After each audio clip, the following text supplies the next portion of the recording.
Now we are learning that the Federal Emergency Management Agency has now decided to deploy federal assistance to Ohio now 2 weeks after that devastating train derailment that spewed toxic chemicals all over East Palestine, Ohio. For more on this developing situation in Ohio, let's bring in the mayor of East Palestine, Trent Conaway. Mayor, thank you so much for being with us. We really do appreciate it. We know that it's a busy time for you. You were paid a visit this week by the EPA administrator on Thursday. We still haven't seen the transportation secretary out there. Why do you believe it took so long to get these officials out there on site? I really don't know. As far as FEMA, they keep saying since there's a responsible party there, that's why they haven't showed up yet.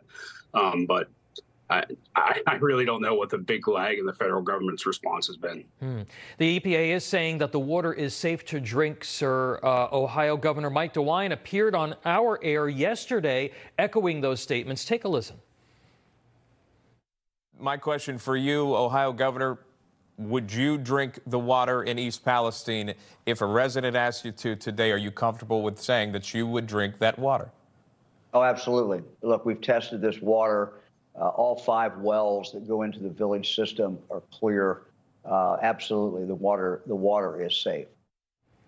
Mr. Mayor, as one of our reporters just showed before the break, Senator J.D. Vance was in the region this week, still understandably very skeptical of the EPA's findings and the governor's comments after showing contaminants present in surrounding creeks. Certainly, contaminants can leach into groundwater and wells. Do you and your family feel safe drinking the water there? So first, I want to start by saying there's 3 types of water. There is the municipal water system, there is the wells of individual homeowners, and then there is the waterways and creeks in the area. Yes, the municipal water system, I am 100%. I have no problem. My wife, my 2 children, we have been drinking the water, bathing with the water. If I had babies, I'd make baby formula with the water. It's the same people that were testing it before, as far as our local authorities, are the same people that are testing it now, and they say it's safe. Okay. If I had a well, I'd be drinking bottled water, of course. And, especially if you're by the creek areas, I definitely would be drinking bottled water until your test results came back. But I think this is a long-term thing.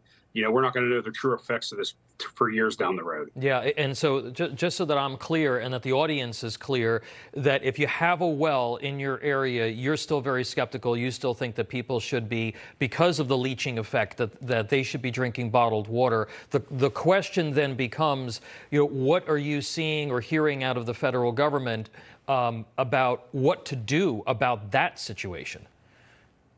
Well, it's still going to be a long process to clean. As far as the federal government, we have really not heard anything. It's mainly been the Ohio EPA and our local health department.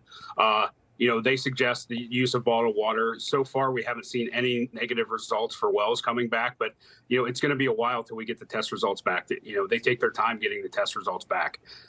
And I will say the municipal water system, we do use well water and then we treat the water once it comes out of the ground. But our well field was way west of where the incident happened, and we feel confident that our wells are 100% safe. But I would just urge people, even if they don't feel like drinking our municipal water, you could drink a bottled water if you're safe. But I will tell you, me and my family personally, we drink the municipal water.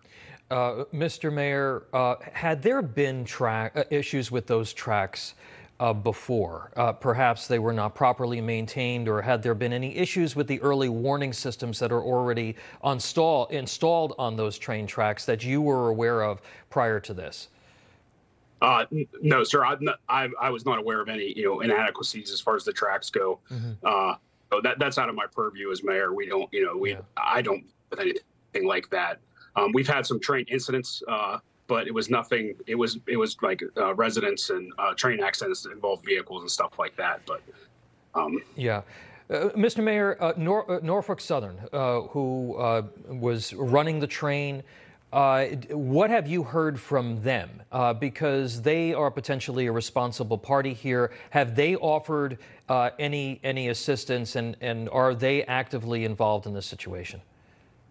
They're definitely actively involved in the situation. It's their contractors with with the guidance of the EPA that are cleaning up the actual train derailment and mess. As far as reimbursement, so far they have been pretty good with the reimbursements to the fire department, getting our fire equipment back up. They did give an inconvenience fee of $1,000 to all the residents. That was just for being displaced from the accident. But yeah, I mean, there's definitely going to have to be some talk down the road for reimbursement. So, and Mr. Mayor, in our remaining moments with you, do we now know why the decision was made to burn the material, sending massive thick clouds of contaminants into the atmosphere? And do you agree with that decision? Yes, I 100% agree with that decision. There was two options.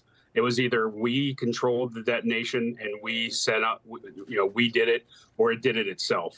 This way, nothing, only the chemicals went up. If it would have been the other way, there would have been metal shrapnel all over town. We couldn't control it, and you would still have the same effect, the same contaminants going into the atmosphere. And also, when we did it, we knew where the wind was going. It was going to a less populated area. If it would have happened at night or days down the road, we have no idea where it would have went. It came back and contaminated the whole town. So, well, we appreciate you clearing that up for us, and we do appreciate your time, Mayor, because like you said, this is an ecological disaster that is going to take a long time to clean up and to ensure that your residents are truly safe. Mayor Trent Conaway of East Palestine, Ohio. Thank you so much, sir. Thank you, sir.